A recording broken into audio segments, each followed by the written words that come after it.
Assalamualaikum warahmatullahi wabarakatuh. Perkenalkan, nama saya Herlisa Ramiati dengan NIM 2315050151. Baiklah, di sini saya akan mencoba untuk mempresentasikan makalah saya dari kelompok 13 yang berjudul Konsep Pendidikan Menurut Quran Surah At-Tahrim ayat 10 sampai 12. Baiklah, di sini saya akan membacakan Quran Surah At-Tahrim ayat 10 sampai 12. A'udzu billahi minasyaitonir rajim. Bismillahirrahmanirrahim. Daraballahu mathalan lilladzina kafaru imra'ata Nuhin wa imra'ata Lut. Kanata tahta 'abdaini min 'ibadina salihaini fakhanatahuma falam yughniya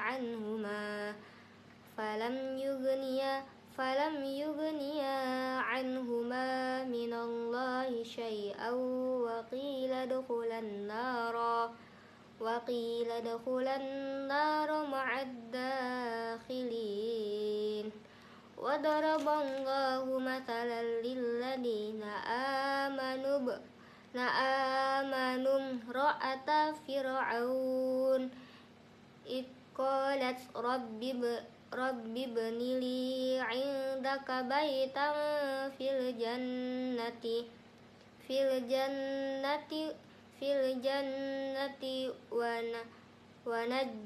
wa najjini min fir'auna wa 'amalihi wa najjini minal qaumil zalimin. Wa Maryam ibnata Imran allati ahsanat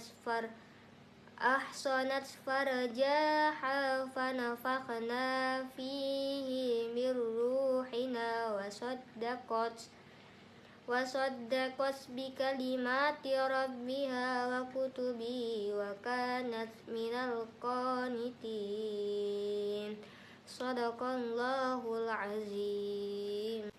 Kemudian Allah Subhanahu wa Ta'ala menghadirkan potret perempuan yang soleha yang memiliki integritas iman yang luar biasa di tengah lingkungan yang buruk melalui Quran Surah At-Tahrim ayat 11 ini. Nah, tokoh utama yang ditampilkan adalah Asiyah binti Muzahim, istri Fir'aun yang tetap memegang teguh tauhid meski suaminya adalah penguasa paling zalim yang mengaku sebagai Tuhan. Kisah ini memberikan isyarat kuat bahwa hubungan kekerabatan antara orang muslim dan musyrik tidak akan memberi manfaat jika dilandasi kekafiran, karena kekufuran menjadi pemutus hubungan spiritual dan menjadikan pelakunya sebagai orang asing di hadapan Allah Subhanahu wa Ta'ala. Asiyah, yang juga merupakan bibi Nabi Musa alaihissalam, mulai beriman setelah menyaksikan mukjizat tongkat Nabi Musa alaihissalam.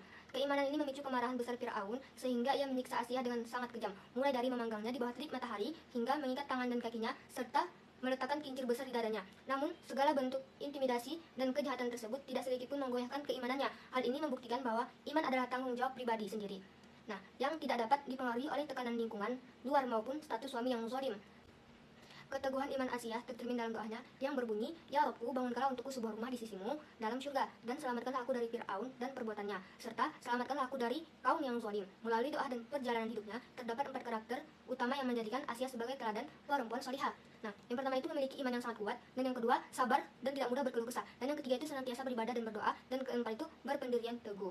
Nah, sebelum beliau wafat, Allah Subhanahu wa Ta'ala memperlihatkan rumah di surga yang ia minta sebagai jawaban atas keteguhannya. Keempat kualitas dalam diri Asiyah binti Muzahim ini hendaknya menjadi pondasi kuat bagi umat Islam, khususnya perempuan muslimah, untuk membangun kemandirian spiritual dan integritas diri dalam kondisi sulit apapun.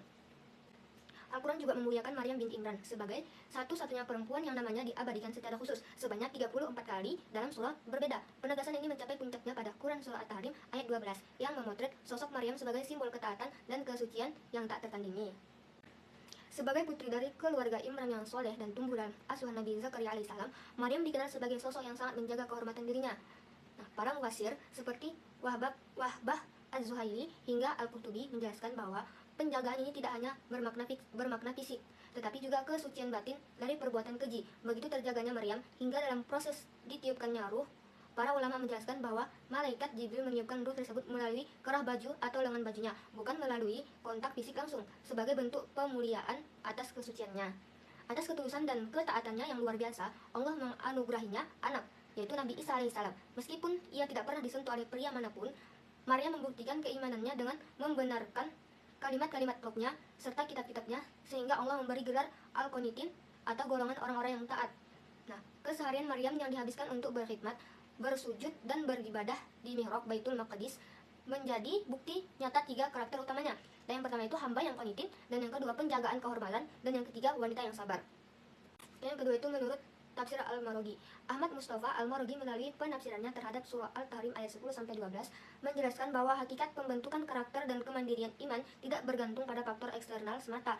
Al-Marogi menegaskan bahwa kesolehan seorang bukanlah sesuatu yang otomatis didapatkan melalui garis keturunan maupun fasilitas lingkungan. Penegasan ini dibuktikan melalui perbandingan yang sangat kontras antara istri Nabi Nuh dan Nabi Hud dengan sosok Asia istri Fir'aun serta Maryam binti Imran. Pelajaran yang penting yang diangkat oleh Al-Marogi adalah bahwa lingkungan yang paling baik sekalipun seperti rumah tangga seorang nabi tidak menjamin kemuliaan seorang jika hatinya tertutup dari kebenaran. Sebaliknya lingkungan yang sangat buruk dan penuh dengan kezaliman seperti istana Fir'aun ternyata tetap mampu melahirkan pribadi yang sangat mulia seperti Asia.